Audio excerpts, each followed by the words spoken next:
Também temos os grupos de estudos, vários horários na casa. É só se informar na recepção, que lá eles irão informar direitinho o horário e que livro que estão estudando.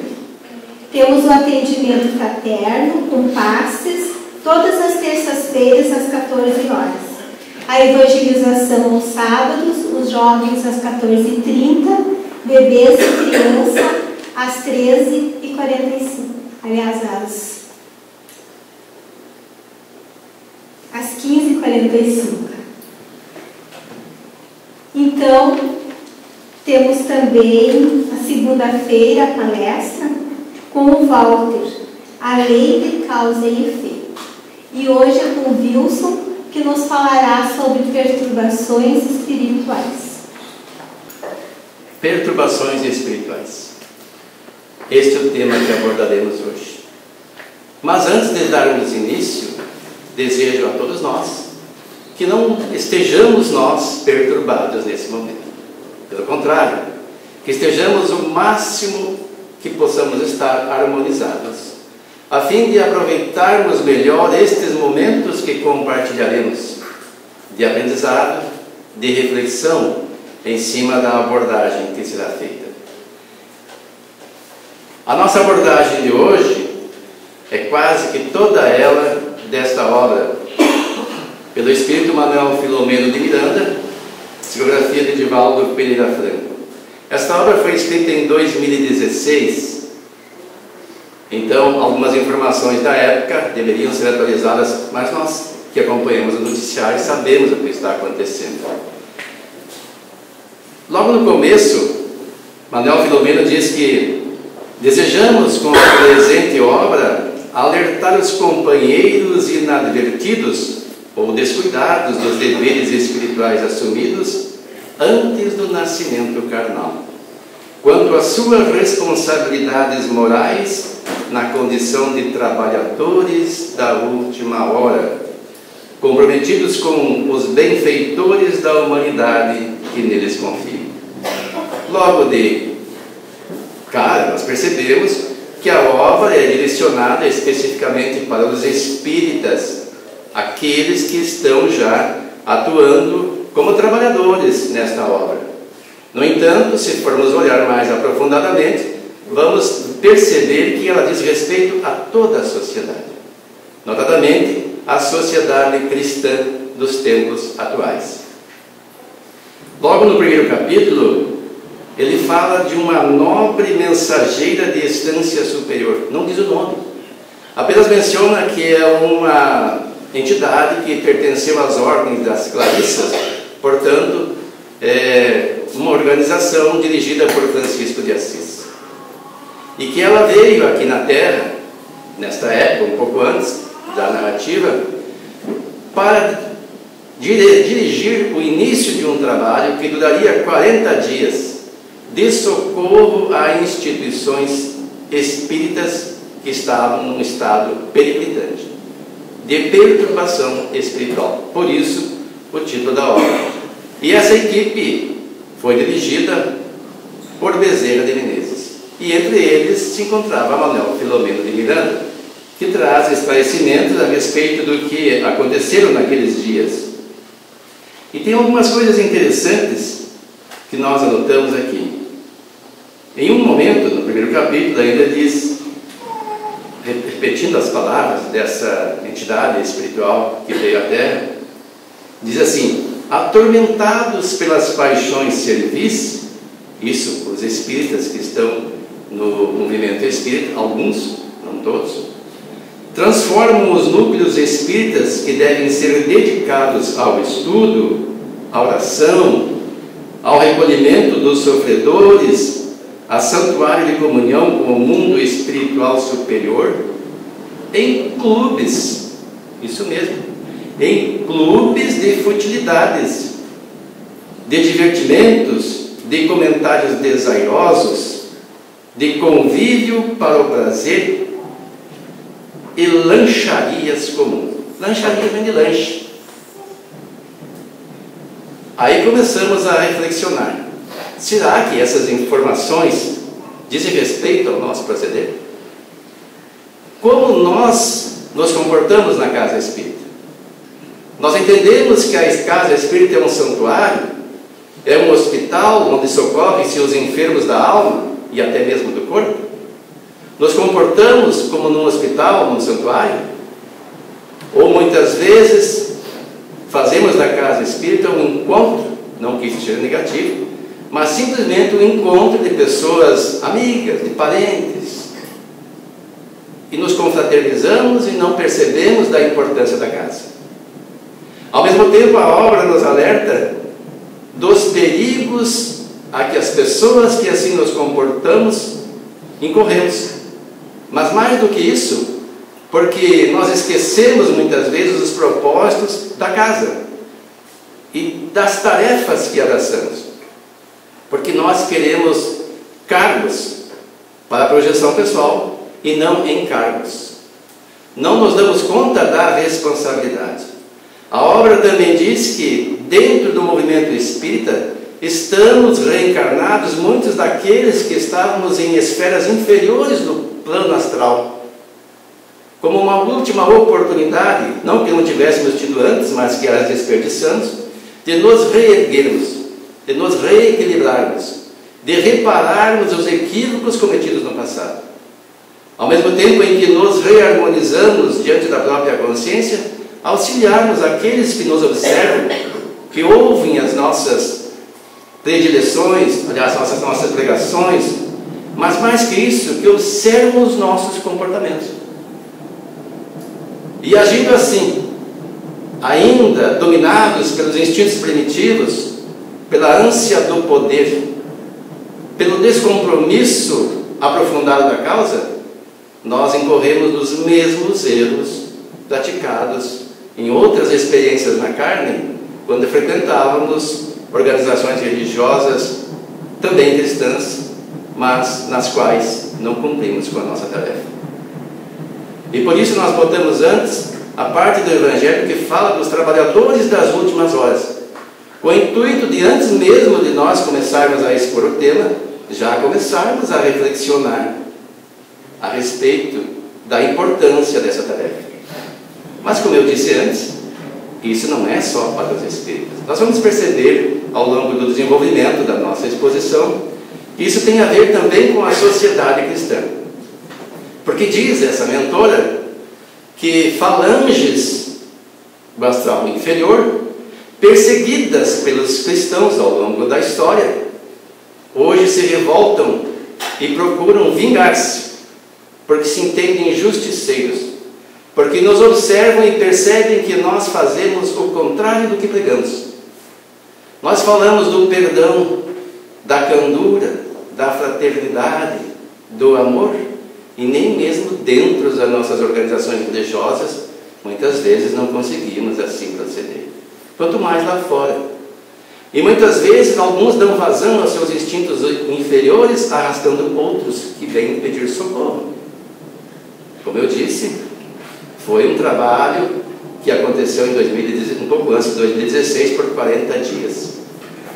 Mas logo em seguida nós percebemos que o nosso irmão Divaldo fez uma exposição, na época, acredito que recuperava-se de uma doença. Toda a exposição ele fez sentado e alertou. Quem tem oportunidade de assistir, ou já assistiu no YouTube, assistam esta palestra. Dos descalabros que muitas vezes nós praticamos por invigilância, por apego às questões materiais e por dar vazão aos instintos e por irresponsabilidade com a causa que é do Cristo, não é nossa, nem mesmo de Kardec. Vamos ver um videozinho de curta duração. Trabalhadores do Senhor, Espírito da Verdade, chegastes no tempo em que se cumprirão as profecias referentes à transformação da humanidade. Felizes serão os que tiverem trabalhado o campo do Senhor com desinteresse, movido apenas pela caridade. Suas jornadas de trabalho serão pagas ao cêntuplo do que tenham esperado.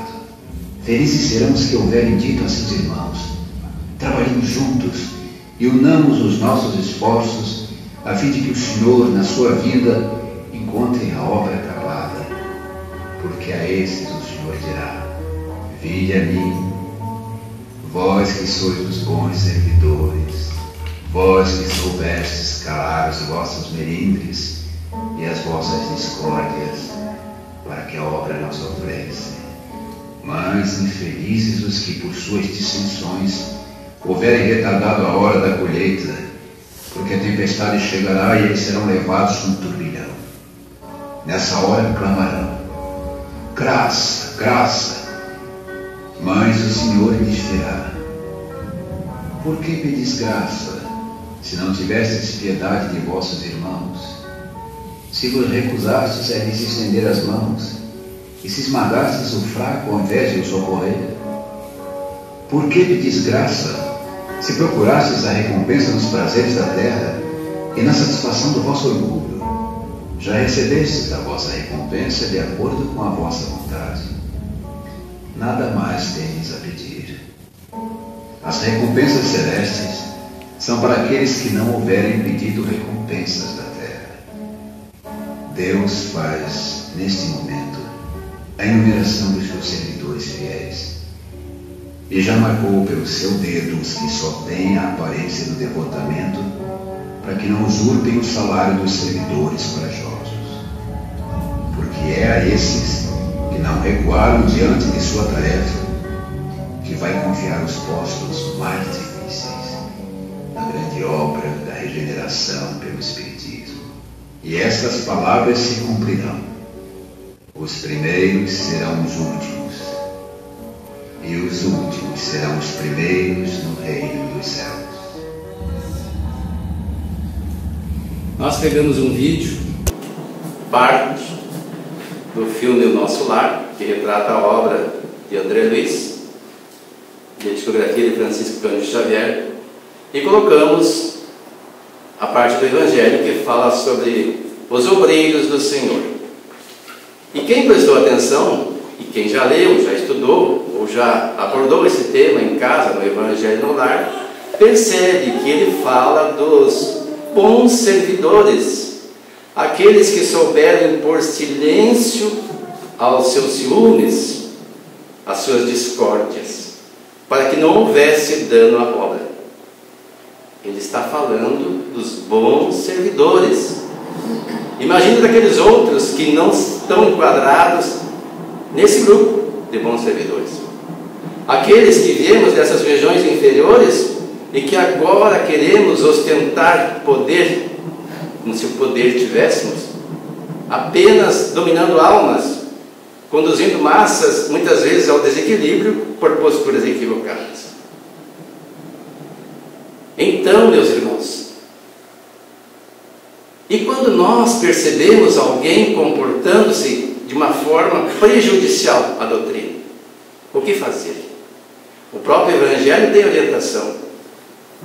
Fala lá se é justo denunciar o erro de alguém quando prejudica a sociedade ou uma instituição. E diz que sim, nesses casos sim. Mas num caso em que o erro apenas prejudica ele, nós podemos procurá-lo em particular e orientá-lo, se formos capazes para isso, ou pedirmos que alguém o proceda. Mas não escandalizarmos-nos e escandalizar as pessoas envolvidas. Porque nós, no movimento espírita, muitas vezes conhecemos alguém e nos parece uma pessoa digna, e de fato é uma pessoa digna, que está trabalhando, e alguém nos chega e fala ao ouvido: você sabe o que essa pessoa fez em tal tempo? Remexendo nas feridas do passado, como se as pessoas não pudéssemos jamais errar e nos emendarmos mais adiante. Como se um simples erro marcasse a pessoa para todo sempre. Por essa razão, Deus nos concede a reencarnação e o esquecimento, porque nós somos assim. Nós temos dificuldade de perdoar e vemos nos outros os erros, esquecendo das qualidades. E nessa obra está notado que no processo evolutivo de todos nós, sempre assinalamos os equívocos e os fascínios pelo erro, por estarmos impregnados dos velhos vícios que trazemos de reencarnações passadas. E aí lembramos de Gandhi, que diz: não precisamos apagar a luz do próximo para que a nossa brilhe. O que nós fazemos nessas situações? Nós às vezes olhamos alguém e observamos que essa pessoa faz algo que gostaríamos de fazer, mas não estamos fazendo, porque não temos tempo ou não somos capazes. E aí essa pessoa pode fazer mil acertos, nunca mencionamos nada, mas se ela cometer um erro, isso nós observamos e alargamos, porque aí temos aquela ilusão de que rebaixando aquela pessoa, nós estamos ascendendo. É aquela visão que Einstein diz da relatividade. Eu o vejo diminuir e vejo que não é maior do que eu, então eu me sinto melhor, porque vejo que ele também tem as minhas imperfeições. É nivelar por baixo. Em vez de valorizar o que as pessoas têm de bom, nós valorizamos o que elas têm de mal. E a mídia também faz muito isso. E prossegue na obra, em comento de Manuel Filomeno.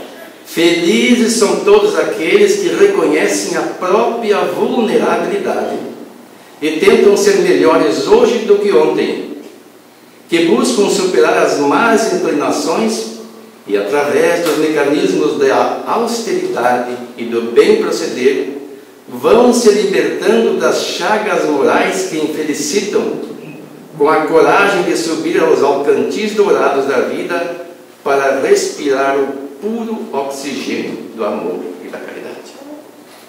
Então, em vez de nós ficarmos apontando erros dos outros que não prejudicam o todo ou a sociedade, que são erros particulares, se pudermos ajudá-lo, tudo bem. Se não pudermos, calemos-nos, porque isso não vai ajudá-lo e nem vai nos tornar melhores.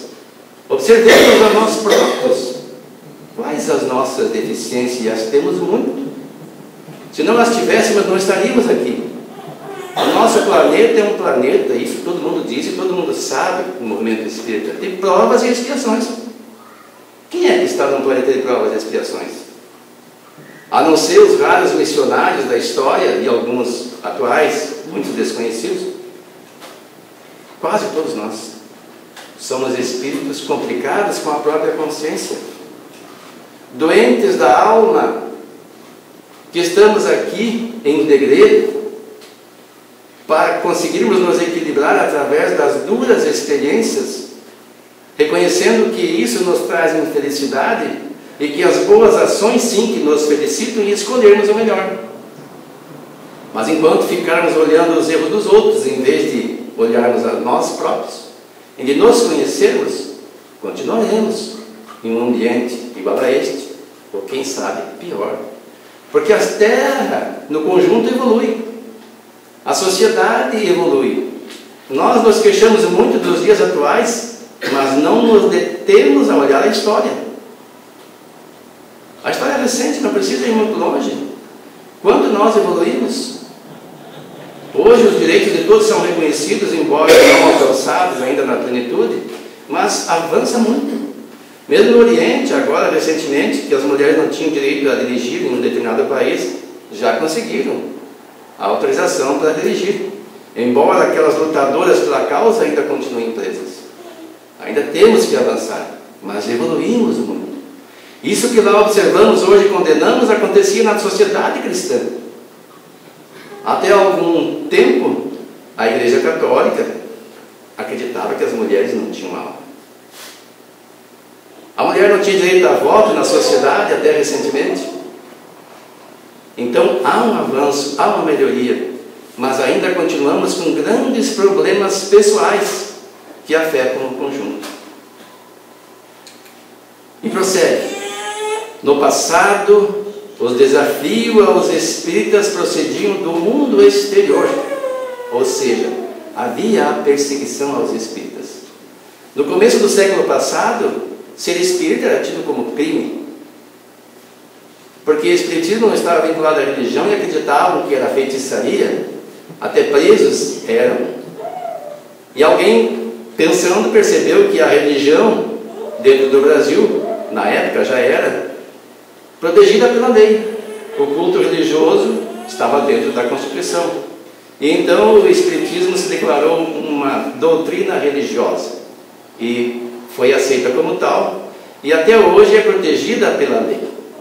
E aí veio Emmanuel trazendo para nós a informação que, no sentido filosófico, Espiritismo também é religião, no tríplice aspecto da doutrina espírita: ciência, filosofia e religião. E essa perseguição hoje não existe mais. E ele prossegue: sendo fáceis de perceber naquela época, porque vinha de fora, e mesmo superados.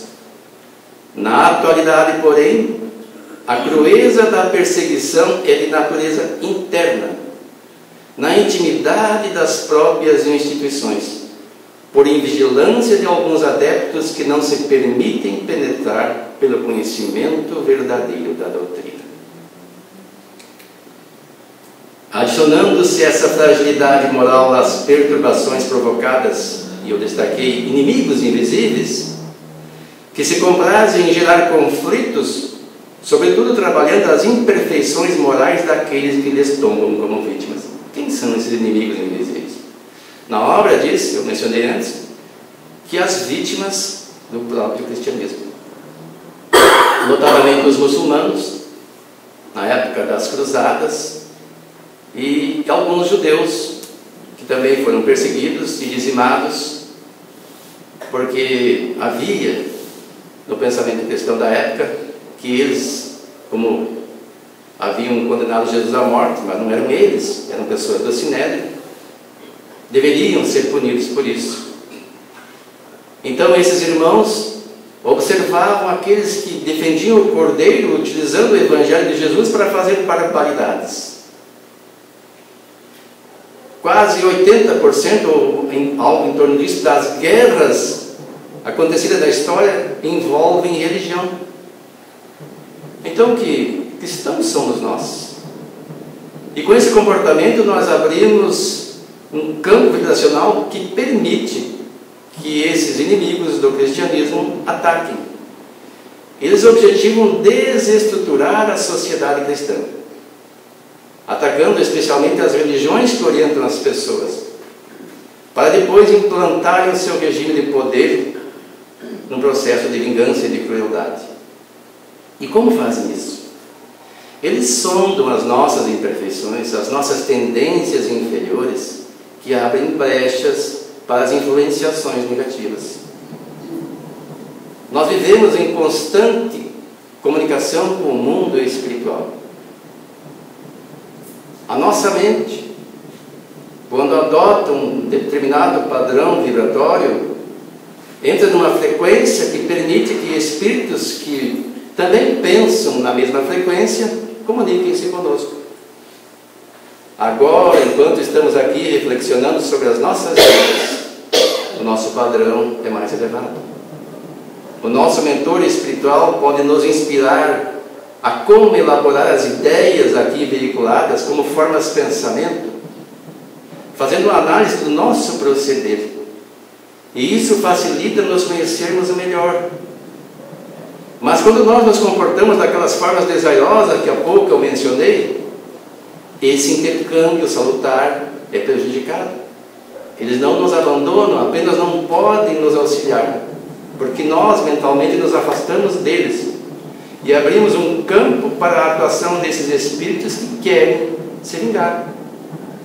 E começam a atuar dentro das instituições, dentro das famílias, procurando a desarmonia, procurando o desequilíbrio, promovendo as intrigas, as fofocas, as rixas, as disputas, promovendo o orgulho, a vaidade, a soberba, e começam a minar as instituições religiosas. Param por aí? Não. Atuam nas instituições educacionais, atuam nos ministérios, atuam na política. Depende da vibração de quem estiver nesses ambientes, ele vai ser bem ou mal influenciado. Nós é que abrimos o campo. Não é porque eu estou na religião, na política, na instituição, que eu vou ser influenciado para essa ou aquela direção. Eu escolho. Quais são as minhas escolhas? O que eu estou fazendo? O que eu estou pensando? Como eu ajo, como eu reajo aos estímulos com os quais me deparo. Eu cedo às tentações, que são inúmeras, ou faço aquela reflexão diária recomendada por Santo Agostinho em Evangelho segundo o Espiritismo, de ver onde acertamos e onde erramos durante o dia, ou onde acertei e onde errei, para reforçar os acertos e corrigir os erros. Se eu assim não proceder, abrirei um campo para as influenciações negativas. E esses irmãos infelizes estão se unindo para nos atacar. Embora as divergências religiosas que tinham, entendem que o objetivo é comum: atacar o cristianismo. E por que o Espiritismo?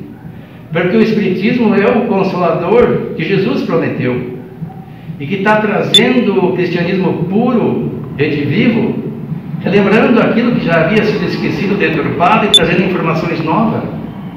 Está chamando a atenção das pessoas, e isso os incomoda. Então nós somos alvos preferidos, mas não exclusivos.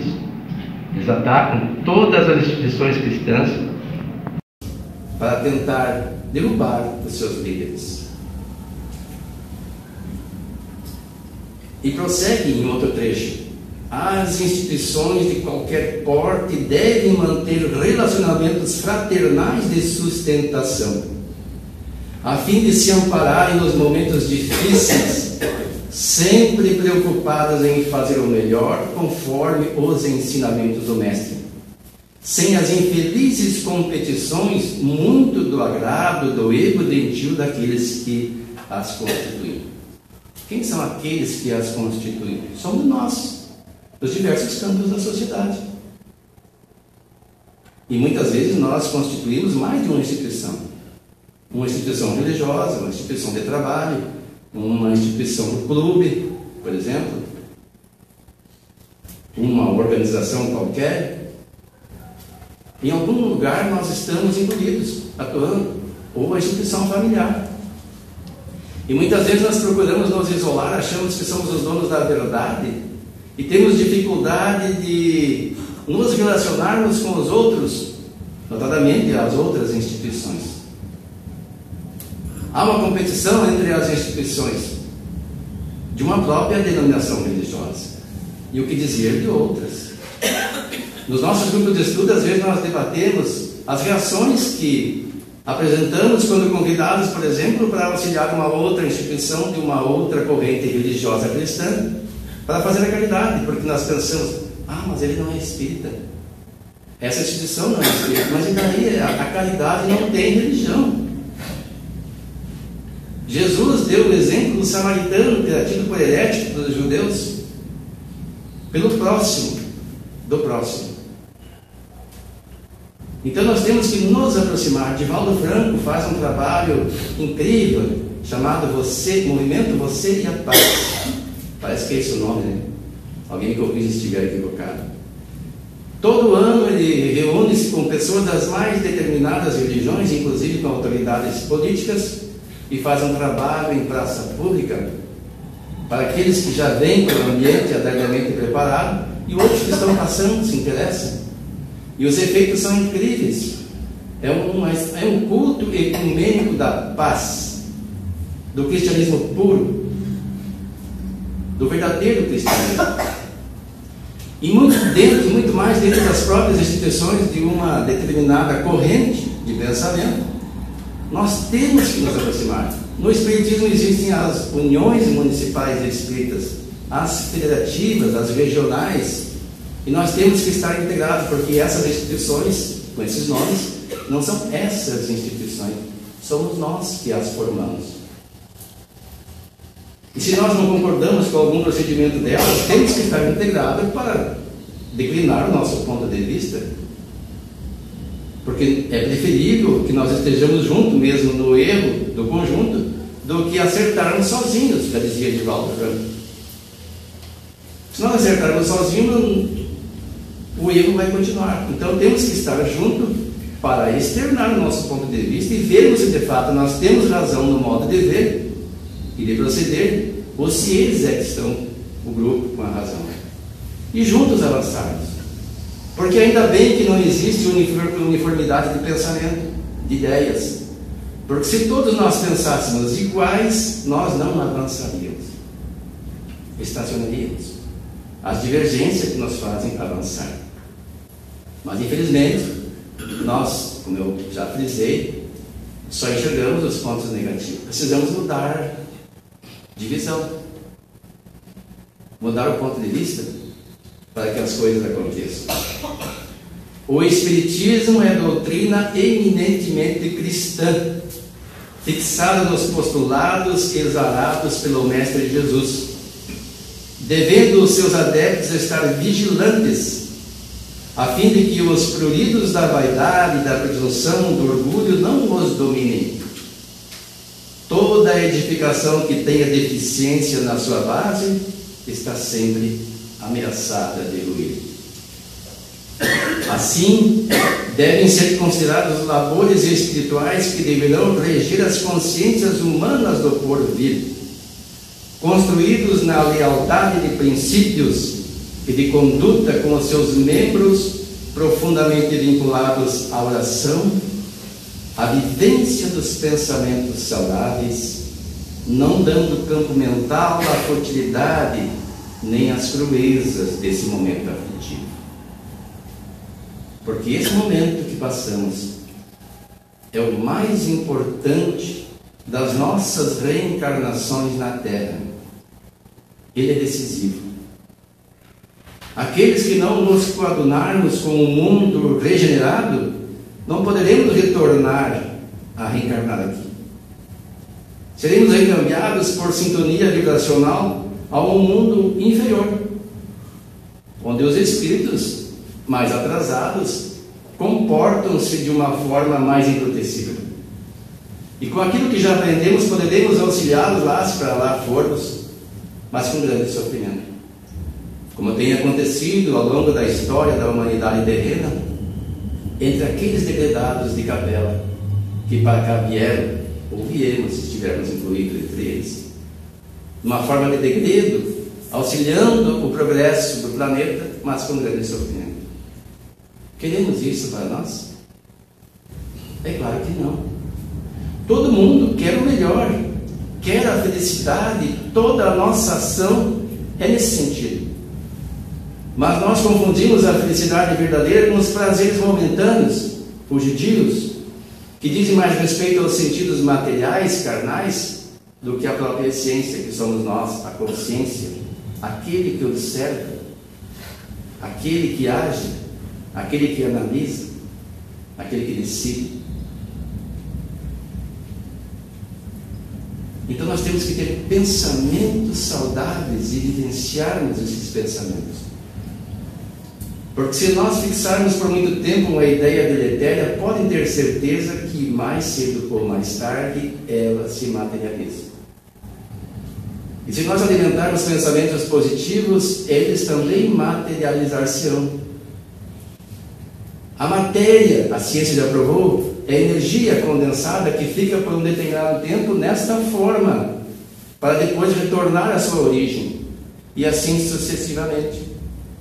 O ambiente em que vivemos nós criamos. E para que a Terra se transforme num mundo regenerado, temos que mudar também o campo vibracional mental. E se estivermos impedindo a melhoria desse campo vibracional, seremos afastados. Já houve tempo mais do que suficiente para que nós nos emendássemos desde a mensagem do Evangelho de Jesus, que em 2030 em diante vai fazer 2000 anos. Observando-se que, segundo a história, ele começou a pregar aos 30. Então, quase 2000 anos, o seu Evangelho está conosco. E nós temos contato com ele. E agora o Espiritismo, um pouco mais de 160 anos, nos traz ele atualizado, relembrando as mensagens de Jesus e com informações novas que nos capacitam a enfrentar melhor as dificuldades que criamos para nós mesmos, para os nossos relacionamentos, fazendo-nos entender que estamos intercambiando sempre energias entre os encarnados e também com os desencarnados, e que somos veículos, sim, de ondas vibracionais positivas ou negativas. Depende de qual nós alimentarmos. Ainda não atingimos o clímax das dores e conflitos. Está ruim? 2016 diz que ainda não tínhamos atingido o clímax das dores e conflitos. Faz em torno de 2000 anos, será que já atingimos? Mas, por outro lado, são inúmeros os resultados eficazes dos esforços empreendidos pelos trabalhadores do além-túmulo em forma de socorro. Essa obra, Manuel Filomeno de Miranda, relata o que ele ouviu. A maior parte não são palavras dele, alguma coisa que ele observou e deduziu, mas isso não é dele. São mensageiros do plano espiritual superior que nos trazem essas informações. Ainda não atingimos o clímax das dores, mas são inúmeros os resultados eficazes dos esforços empreendidos pelos trabalhadores do além-túmulo em forma de socorro. E como é que isso se dá? Algumas instituições espíritas cristãs sitiadas e outras organizações sociais e administrativas do mundo. Então não se resume apenas ao espiritismo. As organizações sociais dos diversos campos e também administrativas do mundo estão em processo de recuperação depois da eliminação de alguns focos de desonra e de ultraje. Após alterarem regulamentos mais compatíveis com as finalidades doutrinárias nas instituições religiosas, econômicas e sociais nas outras, que acabei de mencionar, eliminaram alguns daqueles membros que eram telementalizados pelos adversários da verdade. Quantas pessoas telementalizadas nós vemos hoje? Na área da corrupção, nós analisamos e percebemos que desviaram centenas de milhões de reais, que para nós é um valor inconcebível, mas nunca estão satisfeitos. Isso não é a telementalização? Pega esse dinheiro, mandam para fora, escondem, nem podem usufruir deles. Nos diz Bezerra de Menezes que vão desencarnar grande parte deles sem ter posse do dinheiro. Vai ficar aí, dos bancos, e para alguns herdeiros que talvez consigam mais tarde tomar posse dessa fortuna amealhada, roubada do povo, por uma telementalização infeliz a que deram abertura. Tinha uma tarefa de trazer para nós uma vida melhor, mas acabaram pelo conjunto vibracional da sociedade que nós alimentamos, porque isso está em todos os setores, caindo nessa armadilha. E o processo do trabalho, o processo da espiritualidade continua. A espiritualidade diz que ou despertaram juízes nobres e sem dependência do poder totalitário econômico para que denunciassem imoralidades administrativas, complôs de organizações criminosas de pessoas falsamente inatacáveis, levando-as ao cárcere. Alguns obrigados, após confessarem os seus pantanosos comportamentos, alguns obrigados a devolver os valores desviados, originados nos subornos e ações ilícitas, praticadas com sorrisos e zombarias da honradez e da dignidade humana. E aí, nós percebemos que isso foi feito em 2016. E a luta continua nesse conflito entre os espíritos que atuam para que as coisas mudem para melhor e aqueles que querem que as coisas piorem.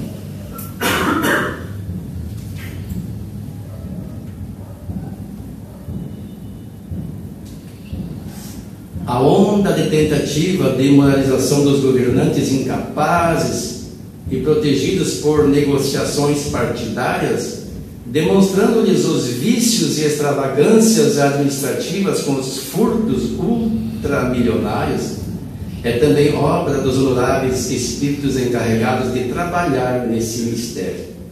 Inclusive, com o renascimento na carne de muitos deles especialmente capacitados para tanto. Eles estão não só trabalhando no plano espiritual, influenciando aqueles que querem agir bem nas mais diversas instituições religiosas, civis, militares mesmo, ou governamentais, mas também reencarnam para fazer um trabalho que muitas vezes nós não somos capazes, por temor ou mesmo por incapacidade. Eles são mais bem aquilados do conhecimento e da coragem, e são assessorados nesse trabalho e enfrentam situações que nós não seríamos capazes, pelo menos eu, de enfrentar. Às vezes com sacrifício da própria vida social. Eu não me recordo, acho que é no Paraná, tem um juiz chamado Odilon, se não me engano o nome dele. Ele praticamente anulou a sua vida familiar. Não sei como está hoje, mas quando eu soube da notícia, acompanhei por algum tempo, ele vivia dentro da vara, onde atuava, cercado de seguranças, não podia sair em via pública, porque deparou-se com o crime organizado na área do tráfico e na região de fronteira, e conseguiu prender alguns dos líderes e de alguma forma desmantelar os recursos daquela quadrilha, ou de mais de uma quadrilha, e está em constante ameaça, constante perseguição. Então são espíritos como estes que vêm e abdicam da sua própria vida social, da vida em família, por uma causa maior, que é o bem da sociedade. E atuam em conjunto com o plano espiritual. Na atual conjuntura, equipes especializadas estão trabalhando com vigor para que sejam extirpados os velhos cânceres que têm devorado o patrimônio público das nações, tornando mais difícil o prosseguimento da leviandade ultrajante, e logo mais surgirão os primeiros frutos desta ímpar sementeira. Logo mais quando? Quando nós mudarmos o nosso comportamento, ou quando nós partirmos, e toda essa geração for substituída por uma geração de espíritos mais adiantados, mais voltados para os verdadeiros valores do espírito, da paz. E nós percebemos, um grande número de jovens, não são todos, que já agem assim,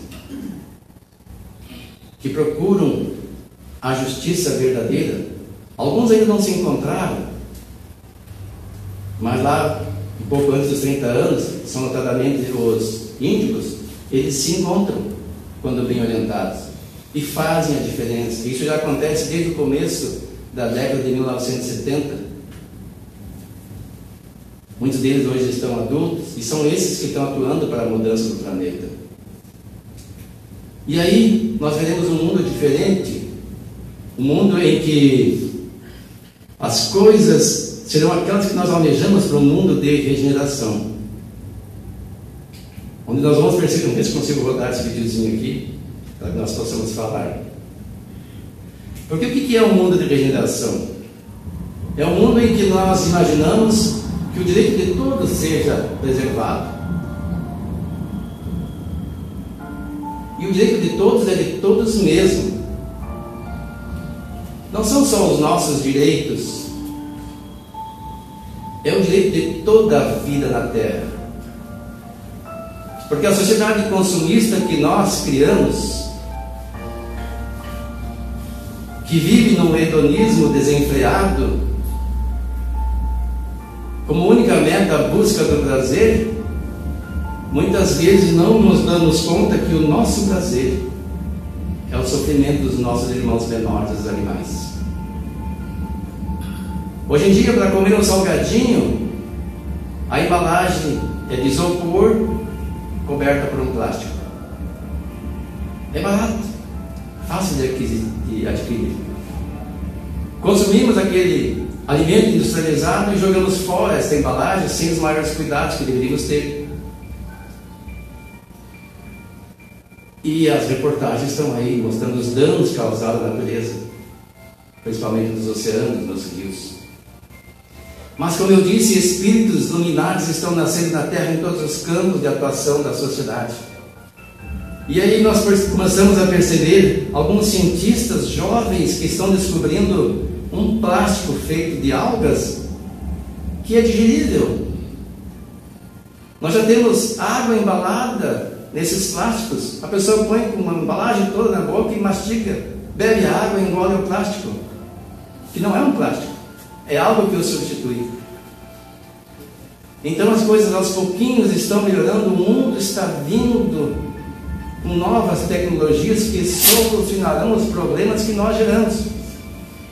Lembrando a resposta de Chico Xavier quando perguntado o que fazer com o lixo.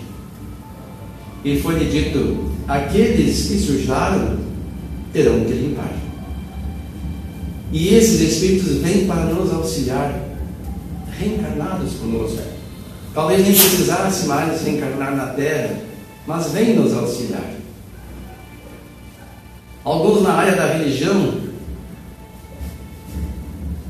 uma legião de espíritos que integraram a ordem dos franciscanos já estão reencarnando entre nós para nos auxiliar.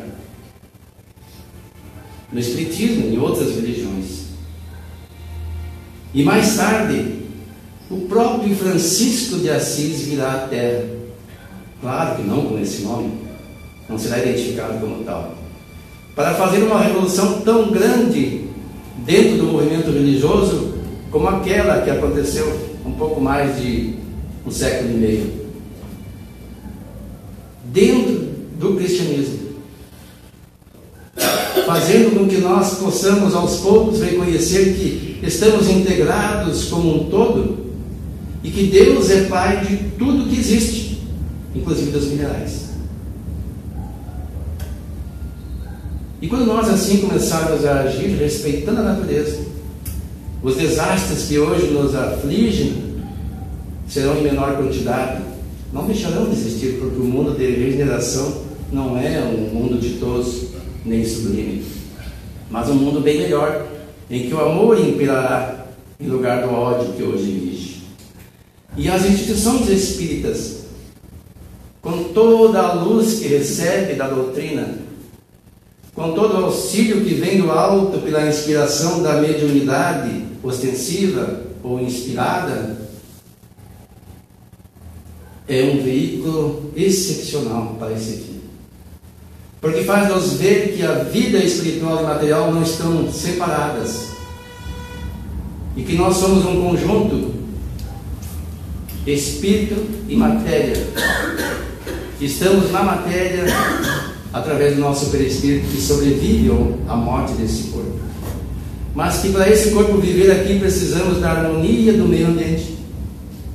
Precisamos da ecologia saudável. Precisamos respeitar as obras do Criador. Precisamos criar recursos para satisfazer as nossas necessidades sem agredir o meio ambiente, sem agredir as pessoas. Há países hoje que não se consegue respirar sem usar máscara. A que ponto chegamos? Os nossos rios contaminados, porque nós não soubemos cuidar dos recursos que recebemos de Deus. E as instituições religiosas periclitando, porque não soubemos trabalhar as nossas deficiências morais. Esquecemos de que o Evangelho de Jesus não é para ser pregado aos outros, é para ser vivenciado. Na casa espírita, no templo religioso a que nos vinculamos, em casa, na sociedade, no trabalho, em toda parte. E só assim o reino de Deus será estabelecido na terra e as perturbações espirituais não encontrarão mais campo fértil para ocorrer. Muito obrigado pela atenção.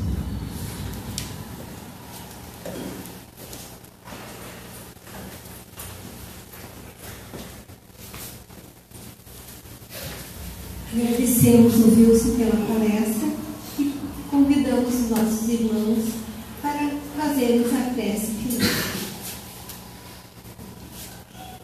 Senhor, no silêncio deste dia que já anoitece, venho pedir-te a saúde, a paz, a sabedoria, a compreensão e a prosperidade. Senhor, quero olhar hoje e sempre o mundo com olhos cheios de amor, ser paciente, compreensível, pacífico e prudente. Ver teus filhos além das aparências, como tu mesmo os vês, e só ver o bem em cada um. Cerra meus ouvidos a toda calúnia, guarda minha língua de toda maldade, que só de bênção se encha o meu espírito, que eu seja tão caridoso e alegre, que todos quantos se aproximem de mim sintam a tua presença. Reveste-me da tua beleza, Senhor, e que no decorrer deste dia e todos os outros, eu te revele a todos pelos meus atos de bondade e de amor. Que assim seja.